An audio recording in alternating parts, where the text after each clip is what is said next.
Hey everybody, my name's Gene Jackson, and welcome to the very first episode of the UWF Fury Cast, the UWF Herb Abrams podcast.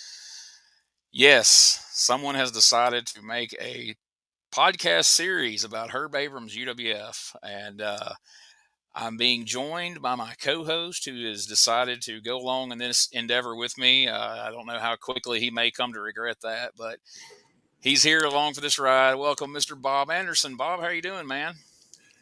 Well, you wrote me into this, so we'll see how it goes. But other than that, I'm doing pretty good. Me, as with a few other things in the past with other friends of mine, I have some really good friends, and then I rope them into some things, and then it seems like we're not as good of friends after that. I don't know. I hope that's not how this turns out, but We'll see in a few episodes. I'll try to make it up to you if so. But so kind of tell everybody a little bit about yourself and kind of your wrestling fandom and your involvement in the business, and kind of give everybody kind of a perspective of where you're coming from on this deal. My dad got me into wrestling when I was a kid. My earliest memories, like you said, off the air, start about 86-ish. I remember Ricky Steamboat's larynx getting crushed, and that got me into it big time. And after that, I remember back in the day when wrestling was on about every day of the week, I took in about anything I could. As I got older, I did commentary and ring announcing for local shows in West Virginia and Pennsylvania. Did that for, 7 or 8 years. Kind of fell out of it because between crooked promoters and dried up bookings, it all fell apart. And now that I'm older, the new products, not necessarily my cup of tea. I still watch some of it. So now I just collect DVDs and watch the old stuff. It's really the best option sometimes, but it's crazy. I guess that's why me and you get along so well, because our background is almost identical.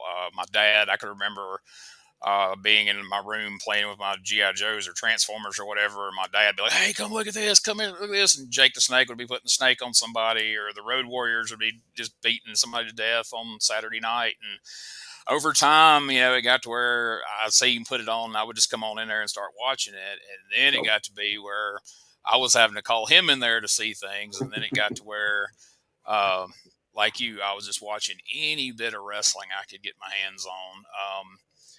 I got involved in independent wrestling around 1997. I've wrestled, I've managed, I've announced, I've done commentary, I've promoted, I've done a little bit of everything, jack of all trades and certainly a master of none. But I've dipped my toe in all of it, booking, all that good stuff. And I started doing wrestling podcast in 2007, back when it was just me, Colt Cabana, and about 4 other people doing wrestling podcast. Unlike now, where every person who's ever set foot on a wrestling mat has done or has their own podcast or several.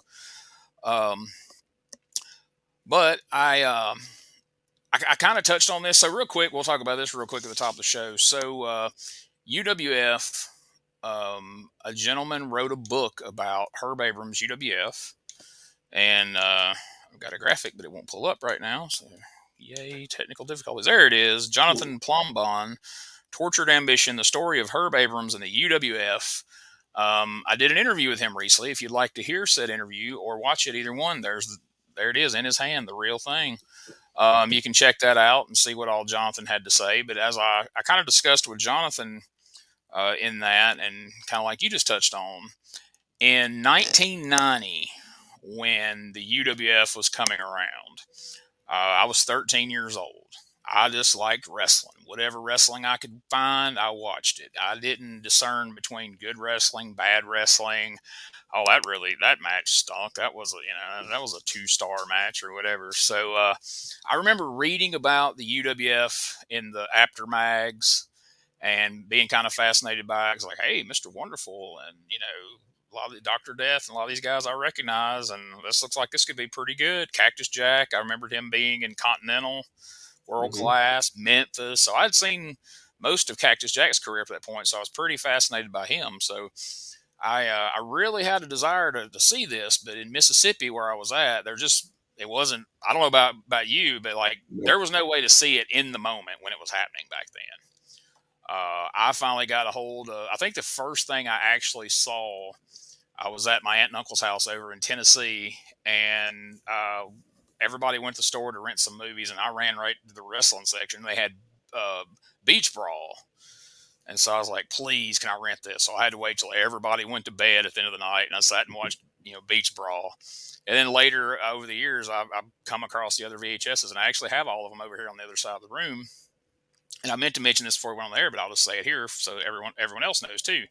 On the weeks where I was looking through the list of all the episodes this week, and so the podcast episodes will coincide with the show episodes. Episode one's podcast would be about episode one of the Fury Hour. Well, there's a few reruns in there. So on the week we hit a rerun, to keep the episode numbers in line, we'll review one of the VHS releases, which I have uploaded to YouTube. So, but anyway, I have those VHS releases, so I'll be able to hold them up here on camera when it comes time to talk about those. But, I finally got to watch some of that then, and kind of like me and Jonathan talked about in that interview, and I don't know if this is kind of the same for you, but the first time that I ever really got any insight about, other than reading about his death, there was some details even in the aftermags there. But the first time I really got any insight to how crazy the whole UWF situation was in Mick Foley's first book, Have a Nice Day. He talked about working for Herb and how eccentric he was, and the craziness of going to a double count out in a lumberjack match at Blackjack Brawl, and that kind of fascinated me. So, as the internet came along, I was always looking for whatever information I could find on Abrams and the UWF. When I got into tape trading, I traded for a lot of, the random episodes. I never got like whole seasons like I did of Smoky Mountain and some other things. And fast forward to here just a couple of years ago, I got wind that a guy was writing a book about the UWF. And I'm like, oh man, I got to check that out when it comes out. And somehow that I missed that. And so I come across it on my Kindle one day when I was sitting at work, and it was slow, and I bought it and I started reading it. I mentioned something to you, and I come to find out you had the book and had already read it. And so here we are. And I had talked to you over the last year or so. I brought up a couple of times the idea of us doing a podcast about going back, watching a series, of wrestling and recapping it. And I'm like, man, there's people that do Mid-Atlantic, there's people that do Mid-South, there's people that do World Class. Like everything's been covered. And I'm like, nobody's done UWF. Now, you're like, let's not watch something good. Let's watch something fucking terrible. It's like, okay, maybe there's a reason nobody has done this. But I do find that there are people out there who are kind of fascinated by Herb Abrams and his whole story and the UWF. And like, as I have uploaded things to my channel, the view counts are shooting up pretty quick. So there's people out there that, some people want to see it. I'm sure a few people will want to hear us talk about it. So, and we're getting there, folks. I know you're like, man, this shit's off to a slow start, man. But I promise these episodes will get shorter. They'll get a little easier to digest. But as me and Bob talked about before we started recording, felt like we kind of needed some context for people who may just be starting us out and don't know a lot about Herb Abrams. I feel like the majority of people, what they know about him is pretty much the Dark Side of the Ring episode for a lot of people. And that's where a lot of people's interest got sparked who had never even heard of him. It renewed my interest for sure.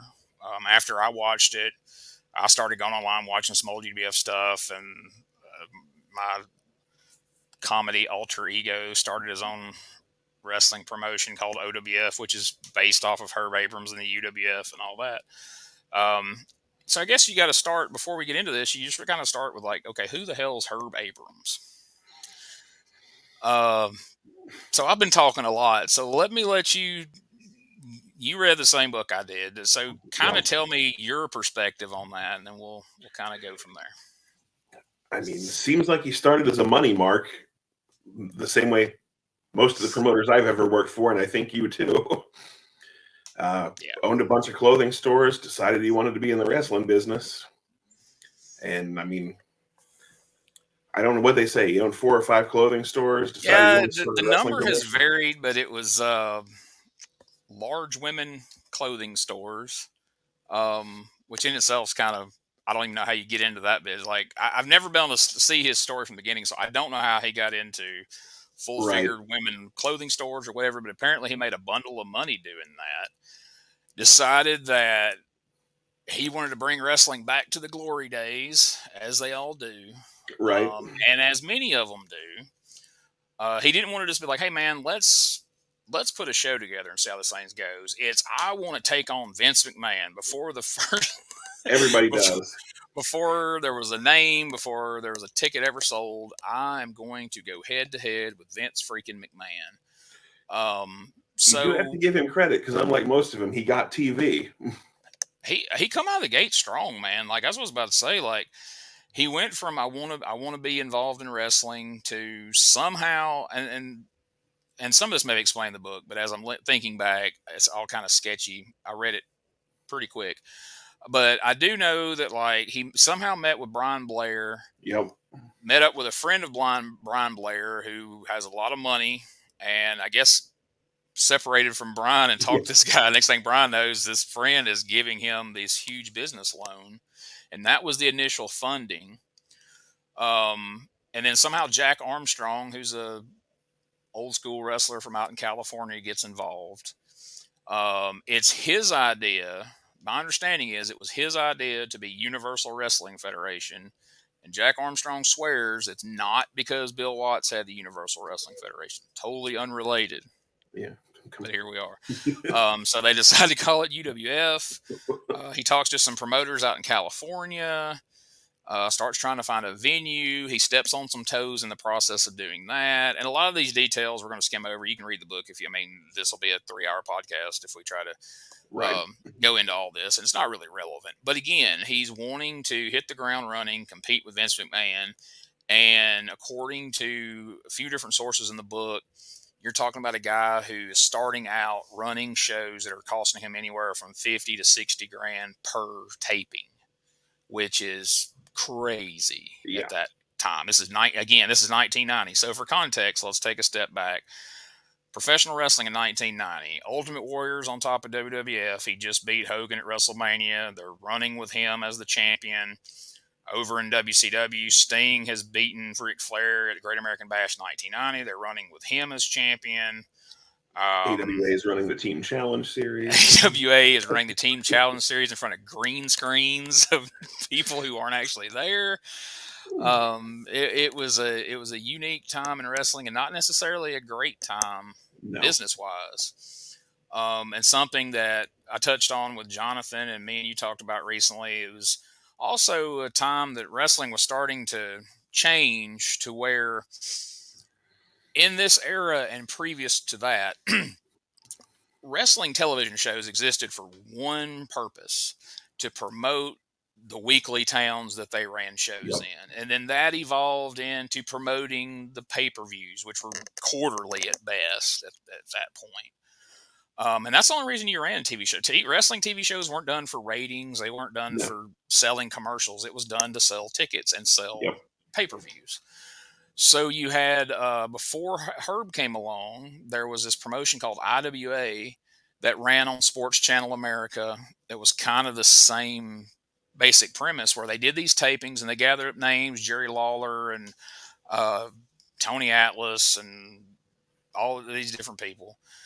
And they would just do these marathon tapings of mostly squash matches. Steve Kern was on the shows, Al Perez, different people. And but they didn't run any house shows. They didn't have any big events lined up. They just existed as a television show. So they did a 13-week run, did not get renewed. In the course of that, Abrams comes along. He has buddied up to someone who was involved at one point, I think even then, with NBC, if I'm not mistaken, or at least went on to be. And they got his foot in the door, and all of a sudden, here he is. He's coming out of the chute. He's on Sports Channel America.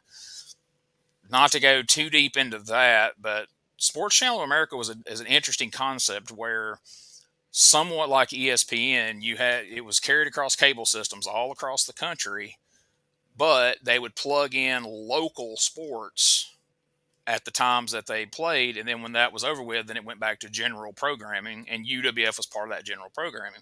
One of the things that stood out to me, what I thought was kind of funny, that the guy from Sports Channel said is, we wanted things like UWF that was good and pulled viewers, but not that good and not pulling that many viewers, because it was going to get preempted a lot, and we didn't want people upset when it was getting shuffled around time slot wise, which is, I don't know. So that's just funny to me. Like, we want it to be good, but not that good. I'm like, don't worry, buddy. Don't worry. He's on it. He's all over it. Nobody's going to cry a tear when they don't catch next week's episode. But so they get started, and I mean, I don't know what he was paying these guys. Like, nobody's really went on record wrestler wise and really talked about what they were paying him. But like, there was a promoter who said his ring announcer quit because Herb was going to pay him $2,500 a night to ring announce. And that promoter said, "Hey, let me come carry your bags if you're making that kind of money. And I'm not only am I not offended, you're quitting, but let me come with you." And you, having done ring announcing, I mean, can you imagine any money mark big enough to pay the ring announcer $2,500? I was lucky to get $25 a night. Exactly. I mean, so I don't know. I mean, so you got to figure if there's any element of truth to that, and maybe there wasn't, but I can only imagine what he was paying these guys. I mean, look at the cards too, though. That first TV tape, so he was doing three TV tapings a night. This first one was on September 24th, I believe it was. Yeah, September 24th, 1990. He tapes 3 shows. And it's the same handful of names on each one of those shows. So it's not like he had a huge roster of guys to pay. So if he was shelling out 50 to 60 grand, the wrestlers were making, more than they were used to, for sure. But so Abrams gets all this stuff in line. John Arezzi puts on one of the, I can only assume, is one of the very first pro wrestling conventions that ever took place. Mm-hmm. And so he had guys like Mick Foley was there, Ric Flair was there, I think Woman was there. And so at this convention, Herb Abrams does a press conference announcing UWF is coming. And what a conference it was. And people were pretty hyped about it. And he announced some of the stars they could expect. And among these stars, where people should have known, everybody should have went, okay, hold up. But they didn't. Among the people he announced to be involved were, and again, I don't remember exactly when the press conference was, but it was early summer 1990 at best, because it was 2 or 3 months before the tapings in September. The point is 1990. Yeah, Bruiser Brody was going to be involved. He'd been dead for 2 years. Died in 88. Adrian Adonis was going to be involved, who also died in a car wreck in 88. And Blackjack Mulligan was going to be his booker, who at the time was famously in prison for counterfeiting. Somehow everybody went, well, that's kind of crazy, but I'm sure he's cool. So I mean, even Foley's like, yeah, that was kind of off, but I like the guy. I went ahead and worked for him. So it was going to be the greatest work of all time.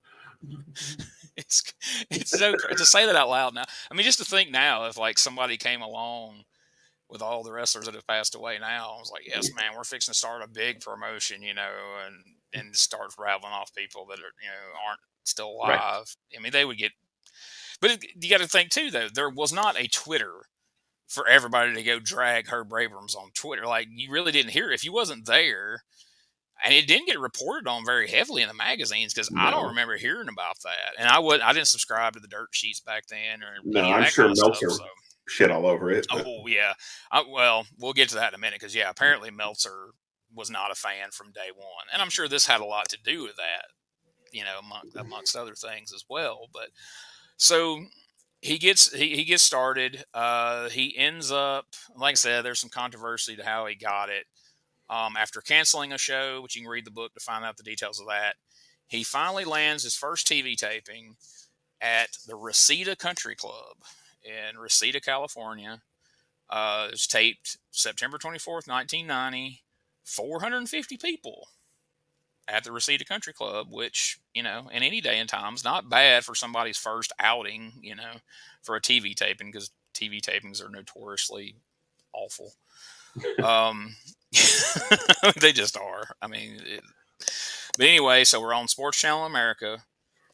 The show comes on, and so it's the Fury Hour, and we immediately go to our announcers, living legend Bruno Sammartino and Herb Abrams. So one of the first faces you ever see on this show, is very telling, is our promoter, lead announcer, Herb Abrams. But for fans of that time, Bruno Sammartino, living legend, and it carried some weight to have him as a part of the show. It did help legitimize it a bit. Like, hey, Bruno Sammartino's involved, because at this point in 1990, Bruno is completely on the outs with Vince McMahon and the WWF. He has been on the talk show circuit, dogging them at every turn about steroids and about making a mockery of wrestling, which, as we go on through the episodes, is going to become very ironic, in my opinion,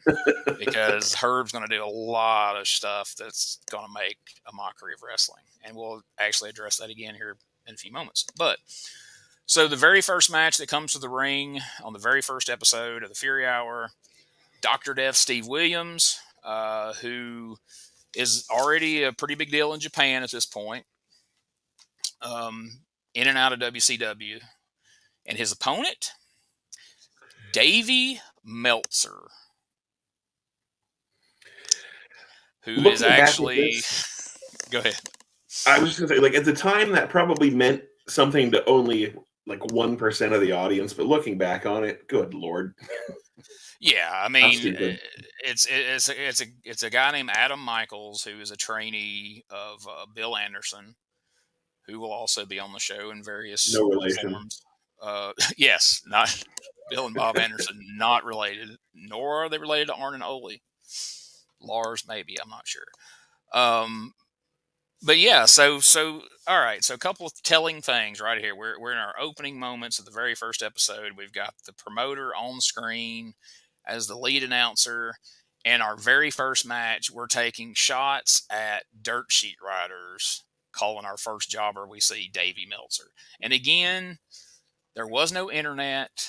There was none of that. So a very small, minute, a fraction of people got that. Yeah. But again, it just kind of shows you where his mindset is. Like, oh yeah, I'm gonna take a swing at old Dave Meltzer here. And they actually quoted Meltzer as saying it didn't upset him. He thought it was kind of funny, but pretty sad at the same time. And I think that definitely sums that up, because Dr. Death, it was your typical Dr. Death squash you had seen in Watts' UWF, you'd seen it in WCW, you've seen it in Japan, you've seen it, it was a Dr. Death match. But at the end, he wads up a sheet of paper and shoves it in Davey Meltzer's mouth to represent he's shoving the dirt sheet in Davey Meltzer's mouth. And I will say this, though. If you take a look at this, that press slam, he did get him up awful high. It was impressive. And, of course, we got the old Oklahoma Stampede. And that is ironic. That's the first guy we saw, because obviously from beginning to end, that was his star. That's who he pushed. Herb pushed him like he was Jim Ross pushing his buddy Dr. Death or Watts. And Doc looked great. Don't get me wrong. Yeah. But it was, like I said, the 1% of 1% of people that got that in 1990. I don't know. Absolutely. I will say this right off the top, and this is going to be a theme that runs through the entirety of this series. UWF squash matches were uncomfortably long in most cases. Yeah. Wow. And we'll touch on that some more. So the second match, the son of the living legend, David Sammartino, takes on the unpredictable Cactus Jack. That was always on screen. He always reminded you that he was, in fact, the unpredictable Cactus It was unpredictable Jack. that he was rocking the British Bulldog braids, but exactly. That is the most homeless that Cactus ever looked right there with that shirt and those braids. And there you see David Sammartino looking so excited to be there, very enthused about this entire situation. Do have to say, David looked in great shape. Oh yeah. When he turned back up, like he almost wasn't recognized. And I had seen him in the magazines a couple times because the last time we all seen him, he was the pudgy guy in WWF teaming with his father. And then all of a sudden, I'm flipping through a magazine one day, and there's this ripped, blonde-headed guy. And I'm like, who is that? Like, David Sammartino. But this was the first time I'd actually seen him in the ring during that era. And so I thought it was, and it's just kind of jumping ahead, but I want to make sure that I get this line in. They eventually show a promo from David Sammartino. And my favorite line that he said was, UWF is the only organization that doesn't make a mockery out of pro wrestling. Well, I feel like he ate those words in time. There'd only been 2 matches so far, so it hadn't yet. Yeah, we'll get there, Dave. Don't worry. What'd you think of the Sammartino Cactus Jack match? Well, I wanted to comment. They showed promos from both guys. Sammartino had that, and then Cactus threw the famous. I may misquote it, but what was it? I would rather hurt a man than kiss a woman, or than love a woman, something to that effect. That was. I was surprised. I mean, for Green Foley and David Sammartino, the promos were both decent. Yeah. The match itself was, I think it was just a victim of they had too much time. Like they were, all these matches had way too much time, but at least Cactus and David were supposed to be competitive, and so it kind of justified the time. And again, you had Bruno, trying to, from day one here, is trying to get across Cactus Jack's crazy. He don't feel pain. He's, and they really were driving that home. They did. And I have to say that they did a better job in this first match in the UWF of getting Cactus Jack's character across and selling us on the idea of him not feeling pain than they did in Cactus's first run in WCW. Second time around they did, but the first not so much. So I was impressed with that. And again, here we are, our first competitive match. So what happens? DQ. Of course. And it was so nonsensical because just out of the blue, Cactus just headbutts the referee for no real reason. Like it's not like the referee was in there breaking him up and he got in the way. It's like Cactus just boom, boom, stops what he's doing, headbutt, and then just walks away, just leaves. Like it was bizarre. Well, that will become a running theme of this whole series. So I did want to take a moment and compliment Sammartino. Worked on the arm the whole match, and it was well done. I never thought much of David as a wrestler, but he did a really nice job working on that the whole time. And yeah, I didn't hate that match because when I saw it was David Sammartino, I was like, okay. I was like, well, I mean, if the match would have been like 4 minutes shorter, it actually would have been a really good match, I think. But they, like 100%. Again, they did what they could with what they had. Now, in my edited version, you will only see this commercial once per episode. But if you watch the original version, you will see this commercial multiple times every episode. And Brian Blair, super nice guy. Yes. But oh my gosh, he could be so cheesy back in this era. When he appears later on Captain's Corner, we'll get to that. But the line about what was it? The Dan Spivey part? Yes, from north to from west to east, he's the one I like the least, or something. Like it was just so cheesy. Like it was like those old scripted Saturday Night's Main Event pre-show promos where you're just like, ugh, come on, man, don't do that. Can we talk about the Dr. Death promo that was inserted into the match between?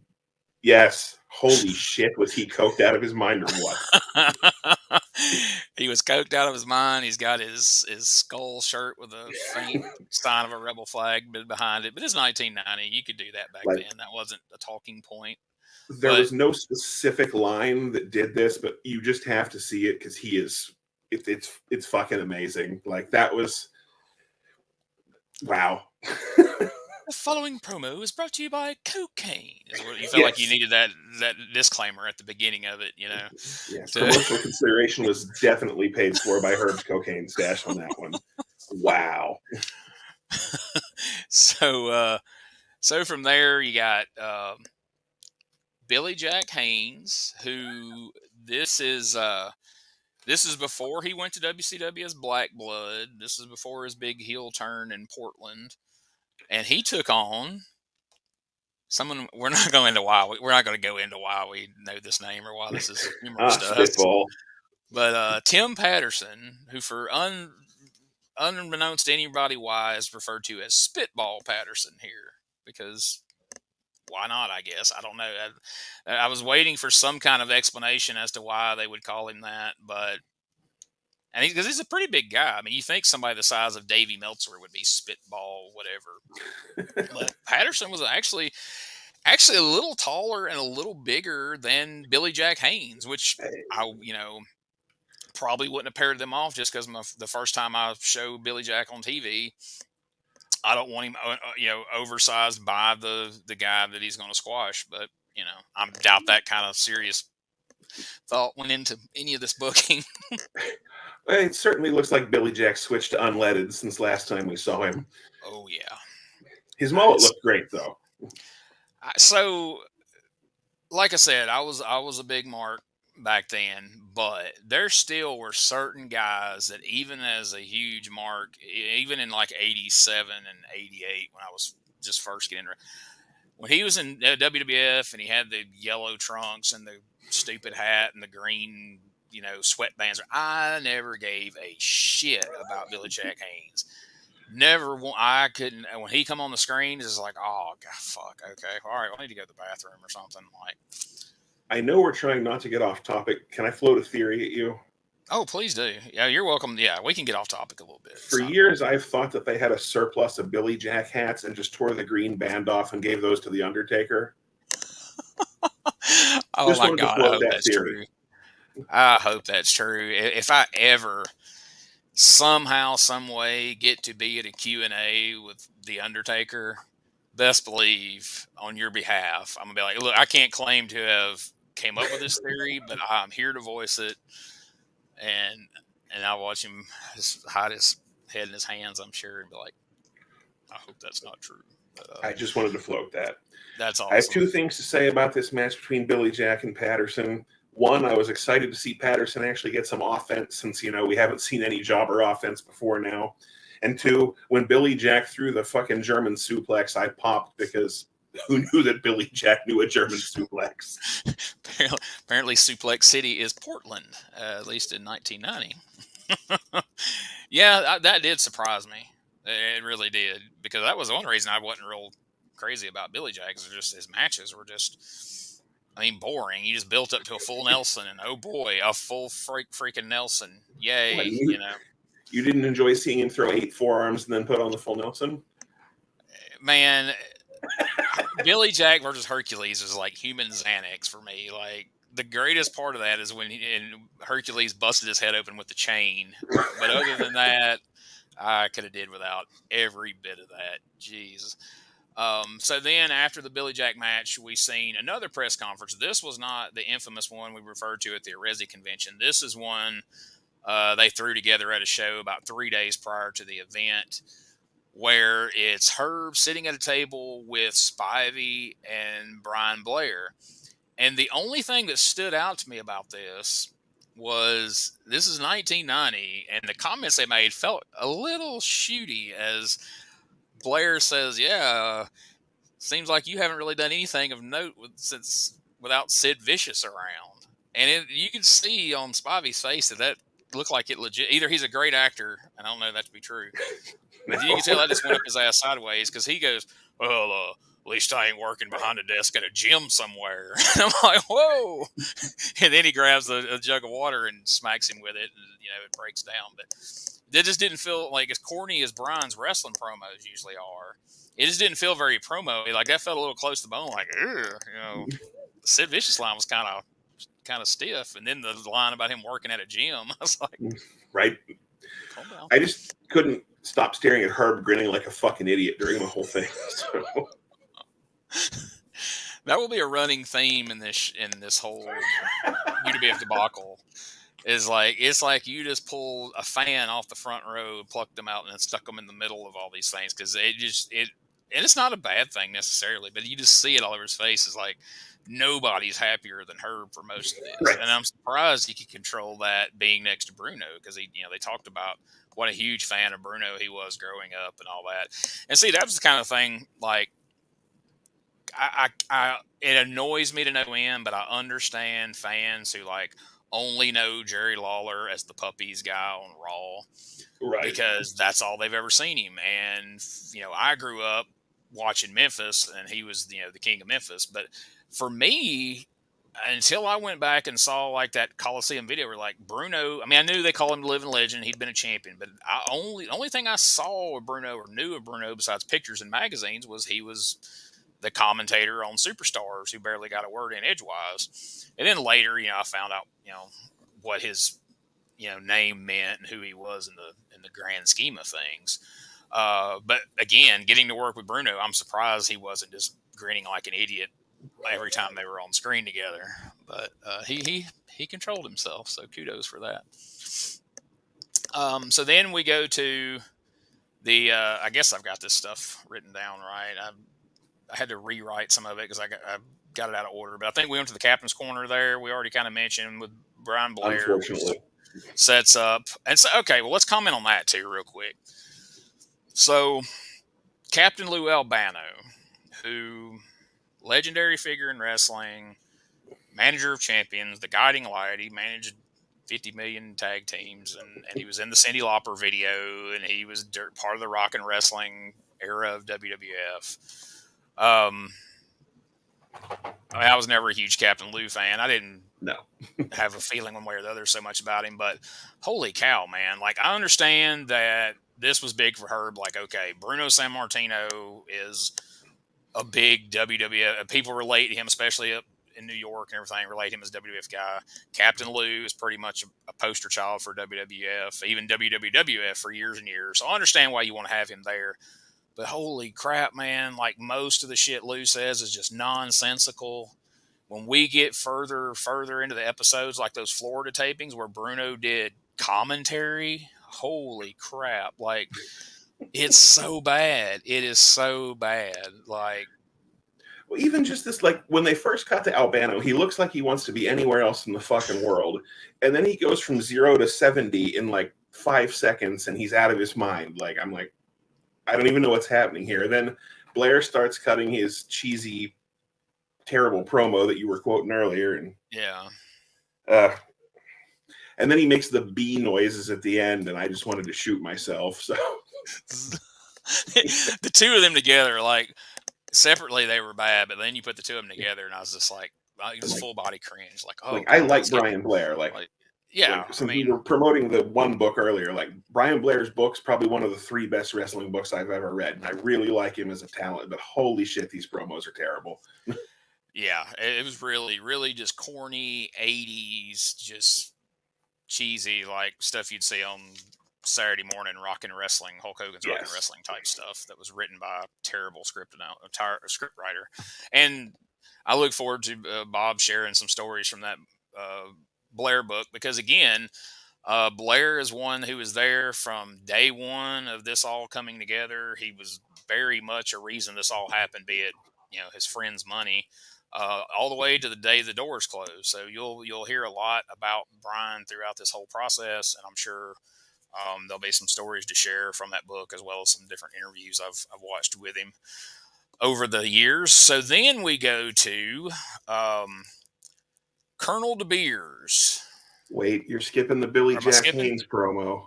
Oh, God. I'm sorry. Yes, please cover that.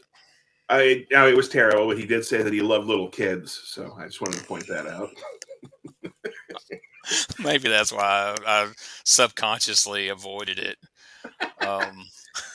Yes, he did say that. We don't want to skip the pedophilia before we get to the racism. So. No, you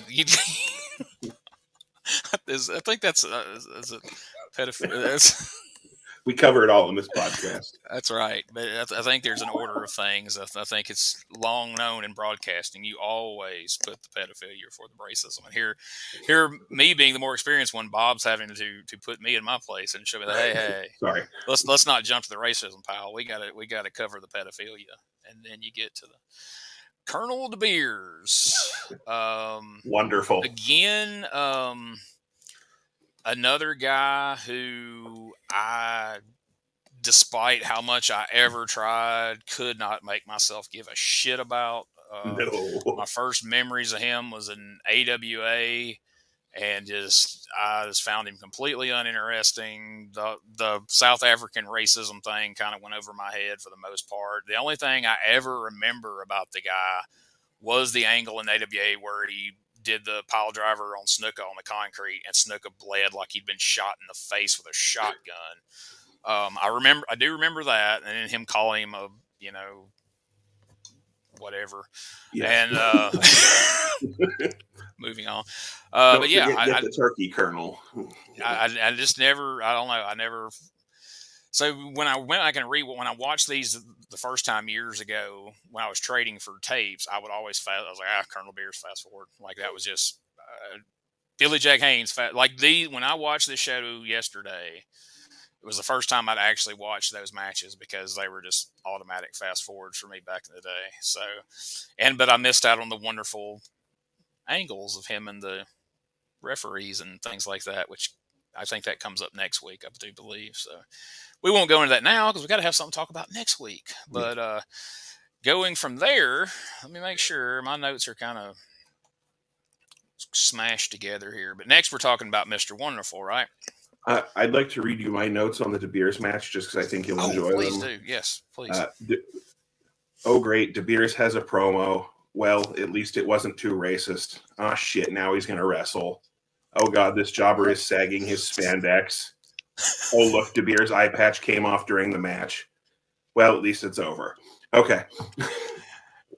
Yeah, I do remember that did jar something in my memory of the pre-match promo.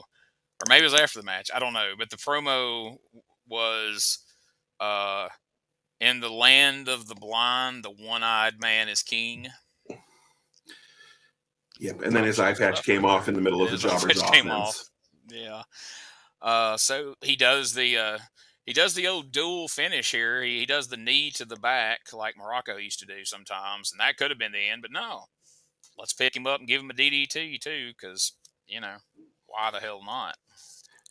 And then this was the weird smash cut where Herb is bitching about De Beers, and then they literally cut to Orndorff's entrance right in the middle of Herb bitching about De Beers, which I remember them talking about Herb hiring editors from like college that weren't even trained. I don't know if that was in the book or if that was in the Dark Side episode. I was in both. Or maybe Plum Bomb was talking about that. But yeah, I talked to him about it because that was something that kind of stuck out to me reading that book. Was he was just so indiscriminately throwing money around, but I've known a lot. But that's why I guess it fascinated me because I've known quite a few promoters like this where they'll put all this money into the wrestlers and certain things, but then just whatever as far as the production goes. We're getting college kids and don't know what the hell they're doing to shoot this shit. And then I may not pay them, so then I might not be able to get the footage afterwards because he said there was the one where there was no promos because the guy left. No, that wasn't him. That was I think that was an interview I watched.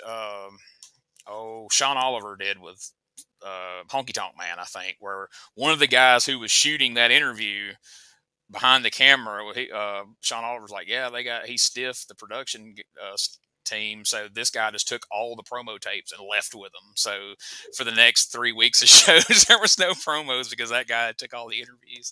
So then Herb's like trying to relay, if you could hear from De Beers, he would tell you right now that blah, blah, blah, blah. He's trying to relay all those in the commentary, which, kudos for giving it your best shot. But but this smash cut, like I said, it's like Herb's like, oh, Colonel De Beers isn't evil, and then Orndorff's entrance starts. I'm like, the fuck was that? There's some really weird commentary from Herb throughout, even this episode. Just like, of that time, it was usually Vince or Gorilla or whomever was always, behind the baby faces. And then typically the color guy was usually heelish, Jesse, Bobby, and they were kind of pulling for the heels. Well, here, obviously Bruno's not a heel and Herb's not a baby face, but he wasn't typical in the way he would, like, some of the things, like one of the episodes I was editing earlier today, like, he said something that was kind of shitty, and Bruno kind of tried to give him an out, like, "Oh, Herb, that was kind of mean," and he goes, "No, I mean it. I'm blah blah blah," and Bruno's just like, "Well, okay," and they just keep going. Like, Bruno's like, "You asshole! I tried to give you an out, and you double down instead," like, and some of the, I don't know if he did it in this episode or not. I think I made a note. Oh, yes, it's in this match. We'll I know what you're going to say already. So Mr. Wonderful, Paul Orndorff, who is fresh off his most recent run in WCW, where he was a babyface as part of the Dudes with Attitudes, along with Sting and Junkyard Dog and the amazing Elegante, Lex Luger. And so, surprisingly, after that amazing 5-star 6-man tag team match they had at the Great American Bash, where he tagged with JYD and somebody against the Horsemen. Oh, Elegante. I forget because he didn't ever get in the ring. They didn't have Elegante train yet, so they make a big spectacle out of them being in this 6-man tag. They built it up for weeks. And then he never gets tagged in. In this match, he just literally never gets tagged in. They wrestle very probably hard. Safest for everyone involved. Oh, no doubt. But anyway, I guess he got enough of that, and because he had the run with Hogan, and then he had the atrophy in his arm and all that, and he retired. He famously went and managed a bowling alley in Georgia, and then rumors started that he died. Then he showed back up in WCW. Then he shows up in UWF. And he wrestles Ricky Ataki. If you've never seen Ricky Ataki, if you've ever seen Mad TV, just imagine Bobby Lee doing a skit where he plays a wrestler. And that's Ricky Ataki, basically. That is not wrong. Some of the brilliant commentary you would hear during this match from Herb Abrams was Ricky Ataki from his hometown of Japan. Not Tokyo or any particular town, just hometown of Japan. And so throughout the series, Herb Abrams, the babyface promoter, was known to say just stuff that's just totally not politically correct. And that wasn't really it wasn't even politically correct in 1990, but if he said it now, he'd get canceled. I mean, Twitter would be a flutter afterwards. But in this match in particular, once Mr. Wonderful hits the pile driver and he's getting the pin, Herb says, he Pearl Harbored him there, Bruno. Bruno's like, I don't know if I would say that, but but there was quite a few. And I think Jonathan points some of those out in the book, but I was like going back rewatching them. I was like, whoa. And that's what's crazy is, like, I mean, I'm not overly politically correct, and God knows I'm not woke or any of the corny bullshit that people, live by now. But now that it's become so ingrained, there's things now that I wouldn't never bat an eye about, but I go back and watch old stuff and I go, whoa, they just said that. And then I have to go, oh yeah, it didn't matter back then. But it's funny how your brain becomes programmed to that line of thought. And even if you're not shocked or offended, you're still kind of shocked. But, and there's a look at Mr. Wonderful. And at the end of this match, after he gets the win, Dr. Death shows up. And he's not happy for some reason. And they kind of square off. And so as this is happening, I'm thinking to myself, I didn't really get any impression in Dr. Death's match whether he was a heel or a babyface, because he just wrestled like Dr. Death always wrestles. And I really didn't get an impression in this match of whether Mr. Wonderful was a heel or a babyface, because he just kind of wrestles like Mr. Wonderful always wrestles. But I have to assume that since when they squared off and eventually Dr. Death rolls out and takes a powder, as they say in wrestling, that makes him the heel in all this. Because as we move forward, those lines become blurred frequently. but I can only assume that the intent was Dr. Death's the heel and Mr. Wonderful's the babyface, just simply from that interaction. What was your impression? I would agree with you. Also, Mr. Wonderful was super over. Like, he got easily the loudest crowd reaction of the night. And during that pull apart, and I wanted to give kudos to the referee. I think it was Doc that shoved him, and the referee took a hell of a bump to the floor. So, Dr. Death came off as the heel to me. And like I said, Orndorff was so over that he had to be the baby face. So, and down the line, Dr. Death would miss the glory days of when referees sold for him. And you can guess. We'll get to that. That's a story for another day. So coming up next, the main event, Dangerous Dan Spivey against Killer Bee Brian Blair. Take a look at deranged Dangerous Dan Spivey. I love that screenshot of him. Pretty much every time Dan Spivey comes up for the rest of this podcast, that will be the screenshot I use. I wish you'd gotten the whole outfit, because I swear he was shopping at fucking Beefcake's yard sale. Oh my God, that is the note that I have here, was Dan Spivey come out looking like he robbed Brutus Beefcake's closet. That's exactly what I wrote. Did he shop at Beefcake's yard sale? So okay. So I'll have to have a better picture of him in next week's episode, because he does wrestle one more time next week. Well, we won't spoil that, but yeah, he did. He did. He was rocking the full-on Brutus Beefcake 1990 special. I mean, the zebra stripes, the fringe, all that jazz. And then, of course, you got Killer Bee Brian Blair. And this is our main event. They're so fired up. Brian Blair took that shot at him in the T-shirt commercial. He shamed that kid for having a Dangerous Dan Spivey T-shirt, and Spivey was so pissed off, just absolutely beside himself.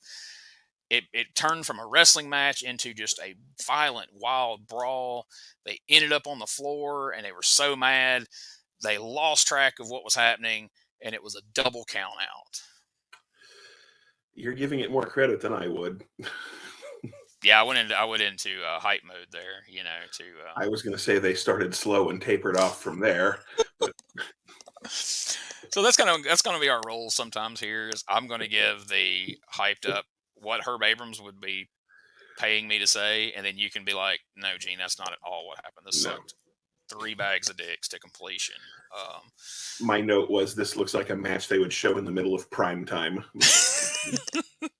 And it could have been, and 2 years prior, it very easily could have been, or 3 years prior, when Spivey was part of the U.S. Express with Mike Rotunda, as he was quietly substituted for Barry Windham, as if no one would notice. Like, he kind of looks like Barry Windham. Let's put him in there. He's tall and blonde. These people are stupid. Even though he wrestled with big furry boots for the first few weeks of their tag team, looking like, why has he got berserker boots? Well, he wasn't a berserker at the time. You know what I mean? He's wearing John Nord's shit out here. What's this about? But then they went and announced that next week the main event was going to be De Beers and Billy Jack Haynes.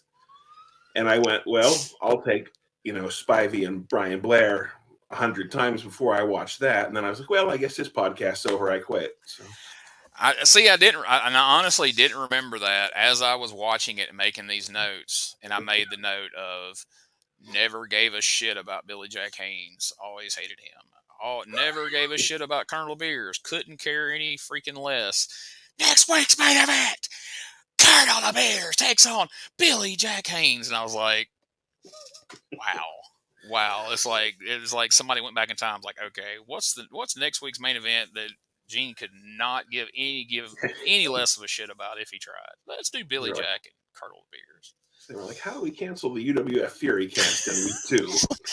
Like, one and done for the old Fury Cast. It was a fun show. Turns out 54 minutes is all you can say about UWF in general. Colonel Beers wore the same faded pair of camouflage pants from the beginning of that character to the end. So kudos for making those last, But but before we end this and move to, I know you have a bright spot for us here at the end. What was your, if you had to pick your favorite thing about episode 1 of the Fury Hour, what would it be? The coked up Dr. Death promo by far. I was highly amused that I rewound and watched it twice. I wish we had the whole thing to show on here because it was fucking amazing. Because Doc looks so happy and high. And we may have that next week. We may Perfect. have that next week. I What may was your start favorite part of integrating episode the one? connection has done really well tonight. We haven't lagged or dragged or cut out, so I feel confident that maybe we can put on a 2-minute promo and not completely go off the rails. I may find out differently, but it's worth that promo is worth a shot because it kind of embodies the UWF and certainly Dr. Death at that time. So What was yeah, your we'll try favorite to part of make it. episode one? There's so much. I knew this was coming, and I still hadn't been able to pick anything. I always love Mr. Wonderful's pile driver. He has the best pile driver in wrestling, with Jerry Lawler being a very close second. But Mr. Wonderful, hands down, if you can name anybody that's got a better pile driver than Mr. Wonderful, I'll call you a liar because I don't think there is one. So No. anytime that I can see him whip out the old pile driver, it's always a good time, especially on somebody that looks like Bobby Lee from Mad TV. So seeing him Pearl Harbor that man from the hometown of Japan was quite the moment. So what was your least favorite part of episode one? You just nailed it. That would be Herb busting out the old Pearl Harbor line on poor Ricky Itaki. I mean, the whole show was poor, don't get me wrong, but that was definitely the oh my God, my wife's in the room, and he just said that out loud. So that was piss poor. That and having to watch a Colonel De Beers match. Yeah, and knowing there's more to come against Billy Jack Haynes next week. Mine is because I really, really hate insidery shit, especially back in 1990. The shoving the paper in Davey Meltzer's mouth, just I wouldn't have got it at the time. Like if I was watching then, I'd been like, "What's that about?" But knowing what I know now and watching that, I was like, "That is just so cringeworthy." Like for the people who do know, like, why would you start your series like? Let's get right out of the gate. Let's name this jobber Davey Meltzer and shove some paper down his throat and just show what we're all about right out of the gate here. So are we in agreement that Cactus and David Sammartino was the best match on the show? Yes, hands down, without question. I hated the finish. I would have rather them had a double count. I would rather them have used the clothesline over the top rope as an excuse for a double count out. And I honestly thought that's where that was going. When he hit that, I'm like, all right, here comes the double count out, or he's going to hit the elbow and roll back in just in time. And then they got back in, and the next thing you know, he just arbitrarily headbutts the referee for no apparent reason at all. But other than that, it was a good match. And like you said, might have been the best David, unless one pops up here in the next few weeks that I don't remember, might be the best David Sammartino match I've seen.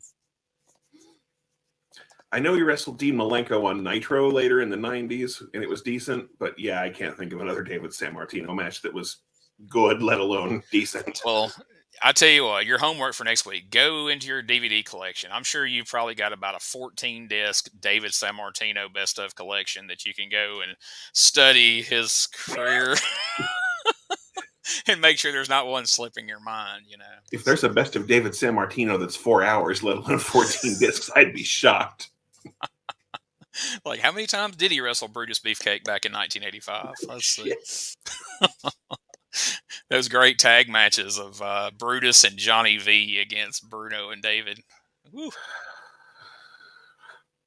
Sorry, I was having a flashback. Yeah, I was like, shake it off. Get to the good stuff. Get to where you redeem this whole thing. Well, okay. Yeah. One last thing. Episode 1, thumbs up, thumbs down, or thumbs in the middle. We'll call this one thumbs in the middle. Herb wasn't completely batshit crazy yet. There was at least, I mean, Orndorff's good, Doc's good. The David Cactus match was decent, and the Dr. Death promo was all right. Was freaking amazing. Yeah, we had to sit through De Beers and Billy Jack, but at least they were both short. So none of it was too horrible. So I'll give it a thumbs in the middle. It wasn't good, but it wasn't, oh my God, I'm going to kill myself yet. So I mean, I hate to do it, but I'm gonna have to agree. I'm gonna give the thumbs in the middle too. So I guess we'll have to call that a draw. There's no definitive answer there. So it was a double count out. It was, yeah, that was the equivalent of a double count out for Perfect. us. But what do you got for us that can maybe help get us back on the right track here? Yes, we've decided every week we're going to throw a match out for the viewers to cleanse your palate of having watched a shitty UWF show. We're going to give you something good. Now, when I mention one of the names in this match, you're going to think I've lost my mind. It's a Killer Khan match. Yes, I know. You didn't think Killer Khan ever had a good match, but he did. It's Killer Khan versus Terry Gordy from 1984 World Class. One of the bloodiest matches you'll ever see. It was a Texas death match with Kerry Von Erich as the referee. I'm going to spoil the ending. It's a Texas death match that ends on a schmoz, but it's wait a minute. Herb booked a match in Texas? Exactly. 6 years prior? But it's a complete brawl and a bloodbath. It's probably one of the top 5 matches to ever happen in World Class. And I figure since I'm wearing the Sportatorium t-shirt, I'll throw out a World Class match. So we can link that in the description for this. And nothing wrong with that. So, folks, to see that match, to see episode 1 of UWF's Fury Hour, and then to see these podcasts every week, you can go to tinyurl.com/UWF podcast. That's where all things related to this podcast will be posted. And anything like that, like the match you just heard Bob talk about, or this week's episode, or the following week's episode, what we're going to do, we're going to post the episode that we're watching on each Monday. So you can go there on Mondays, watch that episode, and then on Wednesday, we're going to post our podcast where we review it. So if you want to follow along with us, you can watch the episode sometime between Monday and Wednesday. Come Wednesday, we're going to put out the podcast. And then you can go look for the link of the matches that we recommend at the end of the show to, as Bob said, cleanse your palate and hope that you forgive us for, and like I say, most of these episodes aren't going to be an hour long. We just had to kind of set the table here to kind of let you know what we're talking about and why. But I promise in the future, they won't be quite this long. Or maybe they will. I don't know. We like to talk about wrestling, and sometimes we are going to stray and go down a side road, and I hope people enjoy that, because here's how I look at this. I'm 45 years old. I've watched so many hours of wrestling since 1986 that it's absurd. I've got thousands of wrestling DVDs. I've read every book I can get my hands on, magazine, everything else. And as I kind of discussed with my podcast I do with Shane Knowles, the Old School Dives that we're on hiatus with, we're going to bring it back in January. This is the only way I can find to make use of all this useless wrestling knowledge rattling around in my head. I feel like if I do this and somebody watches it and enjoys it or learns something they didn't know, then all this time has not been wasted. Bob, I hope you feel the same way. I hope, if nothing else, this podcast can act as an outlet for you to use the thousands of hours we've both spent studying professional wrestling, because we're not going to get it back monetarily from being involved in wrestling. God forbid, running your own show. That's never a good idea. So we're going to put it out here each week in the podcast form. And again, if you're interested in Jonathan's book that we referenced earlier, we're going to reference it probably every show. There you see Bob's got it right there in his hand. You can go to facebook.com/UWF Herb Abrams book. You can join that group. And at the top of our page, tinyurl.com/UWF podcast, there is an Amazon link. You can click that link and you too can have that book right in your hands and read it for yourself. Or you can do like I did, get it off Kindle and read it on your phone or your, whatever means you have to do that. What do you think, Bob? It's your first podcast you've ever done. What do you think? Did you like it? Did you enjoy it? Are you regretting this? Is it everything you hoped it would be? I had a good time, but unfortunately I had to watch Colonel De Beers match. Well, that's going to happen from time to time. You got to take the good with the bad, and in this case, you got to take a lot of bad with very little good. But to me, it makes it more fun to talk about sometimes. I mean, we could watch a lot of great stuff, and we could come here and go, oh yeah, man, that was cool, that was awesome. But sometimes it's more fun to pick things apart. And then when the rare gem appears and you're like, whoa, that was actually really good. you're surprised. And here's the thing. I don't know that there are. I don't know. There may be some of those gems that come up. We may get to the last episode and go, "Holy shit, there was nothing there." Like we mined for a year now and came up empty-handed. So, but we hope you guys enjoyed it. We hope you follow along with us and watch the show. Any bit of feedback, please, you can go on my Facebook, facebook.com/Gene Jackson 95, I think it is.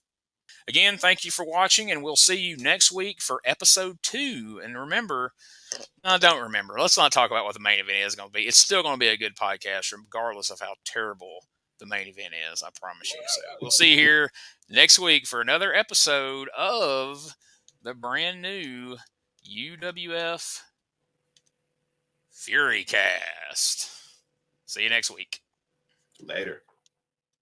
Hey, folks, before we get out of here, I'd just like to take a moment to tell you we appreciate you checking out the podcast. And if you would, do us a favor, subscribe, rate, and review the podcast wherever you're listening to this right now, wherever you're watching it. If you'll just take a moment to either subscribe, to rate, and review, let us know what you think. We hope you're liking it. But even if you're not, let us know what you would like to see changed, and we will take that in consideration as we move forward. So we really appreciate any feedback we can get. Also, we just want to say how proud we are to be a part of the WrestleCopia brand of wrestling podcast. Ray Russell brings you something for everyone over at WrestleCopia.com. Check out all the great wrestling podcasts available over there right now. And for all things related to the Retro Wrestling Review podcast, you can go to USWApodcast.com. And you can find links to everything we have there, our Facebook, our Twitter/X, our TikTok, our Instagram, our merch store. That's right. We've got shirts, we've got hats, we've got phone cases, we've got all kinds of great stuff. And it's all right there at our store. And you can find a link to it at USWApodcast.com. There's a link to the YouTube channel we're associated with, the Retro Wrestling Archive. You can find all that there.